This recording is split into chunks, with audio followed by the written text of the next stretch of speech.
Alors aujourd'hui, on est dans une phase de transition, puisque évidemment les indicateurs historiques perdurent dans les analyses et on le voit, l'EBITDA, le cash flow sont des indicateurs qui sont très utilisés, aussi bien pour estimer les rentrées d'argent futures, pour rembourser les financements, mais aussi pour valoriser les entreprises. Et on voit que dans nos modèles, et c'est le cas par exemple de Visiative, qui est une entreprise plateforme, donc nous, on vend entre guillemets à des clients, pendant longtemps on vendait des licences avec des contrats d'abonnement et de maintenance, et d'aujourd'hui on vend essentiellement des contrats d'abonnement qui évidemment apportent moins de cash flow dans les premières années, mais sont signe d'une durée de vie beaucoup plus longue et à terme de beaucoup plus de rentabilité pour les actionnaires.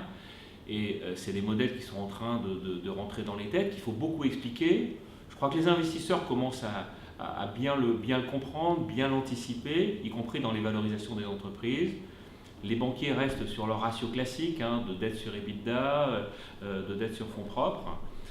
Ce qui fait qu'aujourd'hui, on est parfois plus tenté de travailler en termes de financement avec des investisseurs long terme, de private equity, d'actionnaires long terme que de banquiers pour financer notre développement.